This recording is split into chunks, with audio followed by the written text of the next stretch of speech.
Batman, Catwoman, The Gotham War, Scorched Earth, Issue 1, Chip Zdarsky writing, and Tini Howard writing, with Mike Hawthorne and Nikola Szymczyk on... Szymczyk. I went over how to look up this. It's Szymczyk. So, but yeah, yes. We'll just say that guy. Is that a guy? I think so. I think it's Nikolai. Well, it's Nicola, but I mean, I could see that being a guy's name. But right. But you know, Nicola to me, the first thing I think of is a lady. But right. I don't know. But I just don't know. You seem so sure is why I asked. Well, because I believe I looked it up, but now you have me doubting myself. I mean, I don't know. So I made an assumption. Let's talk about this terrible book, and I'm glad that it's over. Oh dear. So, yeah, I hate to, be me. So I didn't like the art. I'll just get that out of the way first up. Yeah. Well, that was established when Hawthorne did the first issue of this, which I forget what it was called. Battle Lines or something like that. Yeah, something along those lines. Yeah. I'd forgotten what that looked like though. So this was I would say nasty sounds a bit harsh, but it was an unpleasant surprise when I saw this. Anyway, so it's kind of everything we've been saying. It's the fact that it's not really actually trying to do the concept justice. Instead, it's pivoted to this. So Vandal Savage is up to no good, and the Bat family are all getting involved. The cliffhanger from last time was all the other villains with Batman tech coming down the street, and the big chunk of the first part of the issue is Tim ends up next to them and gets kidnapped by them because he's overpowered, and when they get the call in that something's going on, the Batman, Selina, the Bat family, they all go rushing in to deal with it. Selina and Bruce talk a little bit about the what's going on with Vandal Savage and that he wants the meteor and all that stuff. But they go off, and Jason's left behind because he can't fight anymore because he's every time he gets any adrenaline, the thing kicks in and he gets scared. Yeah. So they go off. Well, at least they go off soon. Batman does a little bit of exploring first, looking for what Vandal's been looking for in the mansion. Goes snooping around. There's this kind of interesting thing where, like, we've been saying, maybe it's Zur-En-Arrh that's responsible for all these really bad decisions Batman's making and why he's acting out of character. But this book kind of goes out of its way to say, where Bruce says, no, it's not Zur-En-Arrh, it's me, I'm making these choices. And then Zur-En-Arrh is also saying in his head, yep, that was you. Which feels to me like it's not trying to be like, Zur-En-Arrh's trying to convince him it's him making these choices. Right. This feels to me that Zdarsky's telling us, no, that's what makes this real and harsh, is that Bruce is making these bad decisions. And I'm like, well, that just, your get out of jail free card's even been thrown away here. I hate it. I think Batman's acting out of character. Like this run even more in hindsight. Like the more we're learning, the more I can look back and go, okay, so if we're not building to that, what are we building to? I am in very much negative territory with this at this point. So yeah, the Bat family is fighting the rogues, and action happens. It's potentially fun. The art kind of ruins most of it for me, though, to be honest. Selina's getting a chunk of the meteor off of one of her guys who have betrayed her, are now working for Vandal Savage. But which I guess we should mention that she's sort of being reflective here and realizing that, I taught these guys to be independent, but they've just went back to working for someone, kind of like invalidating a lot of what she was doing at the start of the story. Yeah. It's they're always going to look out for themselves first, regardless. There's no honor amongst thieves, Yeah. So I do say the one positive is Venomized Professor Pig. That's a look. Oh, did you enjoy that? Yeah, that's kind of cool because he's already creepy, and it makes him worse. Give him muscles. Yeah, so Batman and Selina, because Selina follows the guy with the meteor, Batman's tracked the van that was at his mansion. They all end up at the observatory, which is where Vandal is. But when Batman looks into this, basically it turns out that he wasn't putting the meteor back together because he thought it was going to give him more power. I mean, it probably will, but his main purpose is to use it as a homing beacon for a bigger meteor that's still in space. So now a meteor that'll apparently destroy the entire east coast of the country is coming down to Gotham. So that becomes the new crisis to deal with towards the end of the issue. And we get, seemingly, the sacrifice of Jason Todd. Jason Todd looks over at the Batplane when he hears that this meteor has to be taken out and kamikazes it into the meteor, which at least breaks it up into small enough bits that it doesn't do too much damage. There's like one big bit that craters the observatory, but it's, you know, it could have been worse. So, yeah. I mean, look, if this story killed Jason, then that's something. Yeah, but who's with Bruce as he's looking into the void? There's a hand. What void? Where are you, Matt? So after, you know, Selena falls into the pit, right, that's created from the meteor, right? And then a person comes over as Bruce is looking and saying, Selena, I'm so sorry. Or Selena, I'm sorry, And then it looks like Jason right there. Next to him. It does look like Jason. I think it's just in his head. Was it? I don't know. I don't think so. Because I was also I read a review of this. I don't very much read comic reviews. I'll be honest. I had to make sure that it wasn't just me. I thought this was Scandal next to him. Now I'm looking at it, it does look like it is Jason, but what tells me that... I mean, is this supposed to tell me that he just like ejected himself out of the plane or something? Like, I don't... So, the reason I asked, because I was wondering how you thought, because I read this initially and I thought, oh, Jason died, but there wasn't enough clamoring online about the death of a character, right? Like, that tends to happen following an issue like this. And so I went and I read a review, and even in the review, like, well, they can't even stick to the death of a character in there because he miraculously survives. And so I went back and I looked through and I was like, yeah, because I thought that was one of the other Bat family, and then you look how he's dressed, and it's clearly Jason. Like, I'm going to be honest, the art is plain enough that I legitimately just glossed over it and thought it was Scandal, who was already behind them. Yeah, because you know she says, right, you know, it wasn't supposed to be. And then I thought it was her, and admittedly, it makes more sense that it's Jason now that I'm looking at it and thinking about it, but I legitimately left this issue thinking that he was at least supposed to be dead. Not that I thought it was going to stick. I was sure they were going to find a reason to have him not be dead within a couple of issues, but... Yeah, but we can't even stick with it without him showing, like, oh no, Jason's fine. You know, kamikaze into a meteor, and he miraculously survives, you know, so... Well, no, it's not miraculous. It's not miraculous. If he ejected, that's fine. I just don't think that this did a good job of actually showing this moment. But we don't, because I've looked back over the art, and there's nothing that indicates anything besides it hits him head on. Well, it explodes. It doesn't need to, though. Like, it showing him being okay afterwards is just telling us enough. Really. I mean, it's a bit of a cheat, maybe. You can argue that, but it's not like other stories don't do these like things where it looks like someone dies and then it reveals they're okay afterwards, and you just sort of take it for granted that they got out of the way or whatever.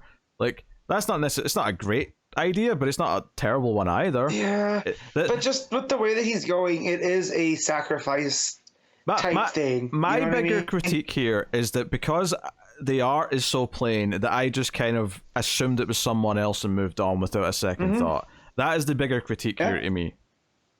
Huh?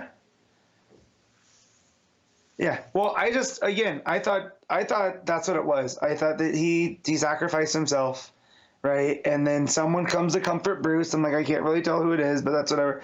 Didn't even until I was like, wait, did Jason die? Like a couple days later. Well, even when you told me this a minute ago, my first thought was, oh, it's in his head. It's not really him. That was my first thought. Right. But yeah, so because even afterwards, when Dick's talking to Bruce, he says, you know, like what you've done to Jason, like, which obviously probably just means what he did to him in terms of the whole like taking away his ability to like fight and stuff. But I read that initially as, oh, you did that and then he get killed. Like that got him killed because he felt he had to prove himself. I don't know. It was all just a bit messy here, and the art here is particularly bad. I thought this scene where it was just Dick and Bruce talking and their civvies was bad, because I think the worst thing about this art is the faces, and because there's no masks and it is just regular people talking, it really doesn't sit well with me. And Bruce basically goes on saying how, like, it should be Dick and Barbara training up the new generation of, like, Bat heroes, because he is just going to make people unhappy like him. And Dick's trying to explain that him and Barbara are happy. And he's like, for how long? It's all going to come crashing down eventually. Don't you worry about that. So he's being... Well, he's like, go ahead. I was going to say he's been very nihilistic, I guess. Yeah, I was going to say is that he's like, you're only going to be unhappy. If I train people that... I was like, well, no, Bruce, look at us. Like, we're a family. We rely on each other. You did good, you know? But yeah, I'm not liking Zdarsky's Bruce, like, at all. No. Like, it's very... And coming from me, I know that doesn't seem to be a lot, but I have zero issues with it's not Bruce just you, though. It's ever since this run started, his Bruce has been gradually showing the cracks of just being someone I don't like, of not being someone I like. And then on top of all that, the final scene where he goes to... Well, it's not even the final scene, actually. It's a little bit before that. But after all this goes down, right, and they've solved the Vandal Savage thing, and he has his talk with Dick, he goes off to, like, find another Riddler clue, because Riddler contacted him, and he basically, like, Riddler brings up that there's 3 Jokers, and Batman's like, oh yeah, I already know there's 3 Jokers, and it's like, hey, remember that in Justice League 50? So, I kind of argue that technically that is continuity, and technically they're not incorrect for doing it, but when 3 Jokers, the book, actually came out, it kind of felt like, you know what, even though this started in continuity, it kind of feels like it's been jettisoned to being this out of continuity story. So I genuinely never expected it to ever come up again in, like, main DC. I never thought it was going to come up again. And here we are, and for all places for it to come up, it's coming up in a Batman run where I'm already not liking the characterization of Batman, and I'm not liking a lot of the stories that are happening in it. And now you're doing the 3 Jokers thing? I want to know what Zdarsky thinks he can add to the 3 Jokers. That, you know what I mean? Like, why is that a scab you want to pick? You know?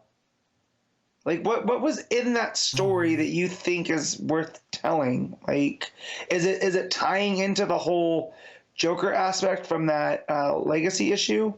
What was that? What did that end up being? Was that 800? 900. Where and they were playing with the idea of, you know, Joker manifesting in different realities. Is that what he's gonna play with and tie it back? I don't know, and at this point I don't care. Because I feel like Zdarsky has burned his goodwill with Batman with me, you know? Admittedly, I do think if you want to try and explain the original reveal that there's 3 Jokers, and you do it in continuity, I think the most acceptable way for me to do it would be to say that 2 of them are just Jokers from another Earth that have spent some time here, but there is only one main Joker that's been here the whole time. Like... That would be like, okay, you know what? That kind of cleans it up without it feeling like, oh, we're doing some crazy thing where there's 3 different guys. But, I mean, given that he's already playing with multiverse stuff, it wouldn't surprise me if Zdarsky does that, if that's what the explanation is. I don't know. And then it seems like Selina gives him a thumb drive, although they hide her so much in this page, like in shadows, that I'm not convinced it actually is her. Except for the fact that her narration comes in, which like I thought this was such a weird page, because she's just this little figure up in the roof, and Bruce is like, oh, it's Cat, and he jumps up, right? He goes up to her with a zip line, and I thought, oh, they're hiding her so much, like this has to turn it to be someone else. But then Selina's narration comes in, and I'm like, okay, well, why are you obscuring her so much then? It felt weird to me. Yeah. I definitely thought that Zdarsky and them were playing off of the whole rooftops.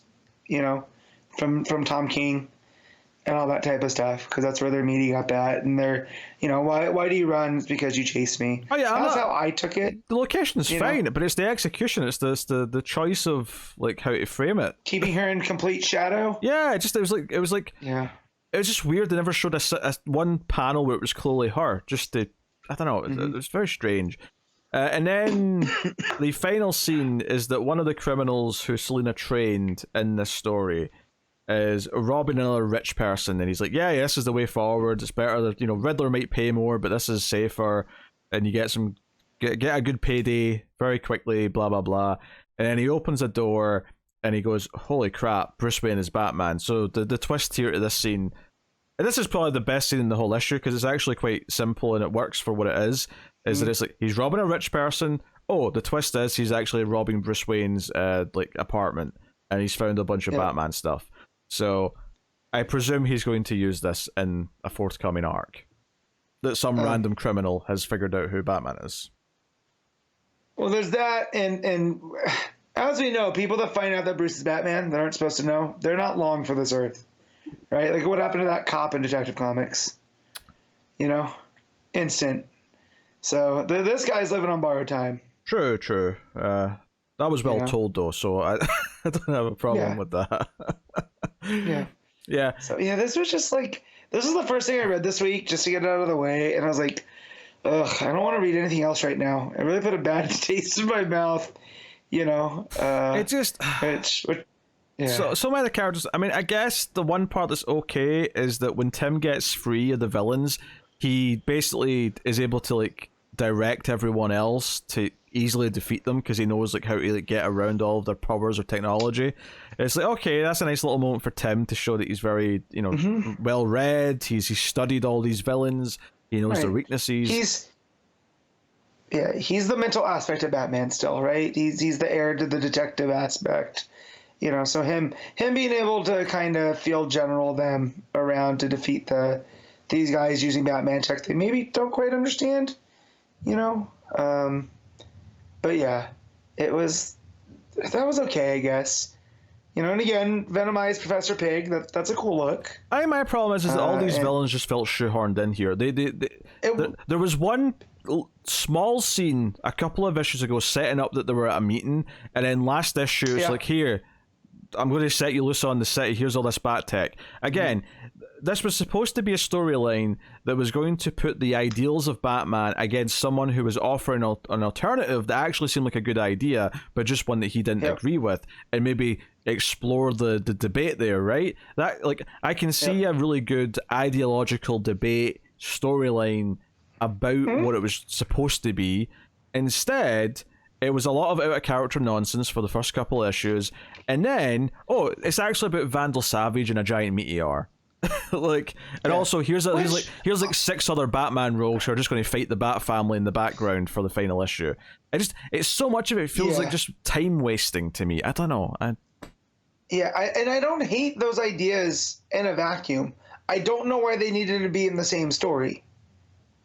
No, I don't understand why Vandal Savage coming in and taking control of Wayne Manor during this time. Like, why they thought that was a good idea to get away from the Batman Catwoman thing, because that's what the Gotham War was supposed to be to me, not Batman rogues wearing bat gear. The only thematic link I can think of with the whole Vandal Savage thing is that Vandal Savage is maybe losing his power because it's been so long since the meteor originally first came down, that he's trying desperately to cling and still be who he thinks he's supposed to be, and maybe that ties into Batman trying to still be who he is supposed to be. But I think the problem with that is that I feel like the story of Batman starting to struggle has been more in Detective Comics, so I don't even know if that's as relevant to what Jarsky's been doing. I mean, it's definitely came up. It's definitely came up that he's not as spry as he used to be. But I'm shocked with how much it's swan dive. Like, because because Batman stuff early on in this run, him, during the failsafe stuff, that's whatever. This is just not even like good to read, Nah, this has been a rough crossover. None of us were looking forward to it. It did not look good, but it has basically lived up to the expectations. But maybe not in the ways that we thought it would. It kind of surprised. Like, I thought it was just going to be mediocre and like the characters were going to feel a bit off. Yeah. We got that, but we also got, oh, it's actually about all this other stuff instead, and none of that was that interesting either. So, all right, what are you rating? Whatever this is called. I'm giving this a 3. Matt, on your scale, that's like a -2. That is pretty dire. Yeah, that's how much I didn't like it. I mean, I'm not going to argue with you.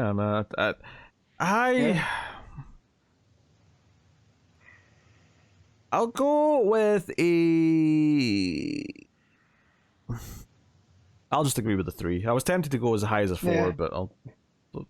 You know what? I don't want to be the one who's positive. Art, we were, yeah, like the art in the last couple pages. I think that's the Chinesha art because it does. There's a stark difference, but that wasn't enough for me to give it a 4.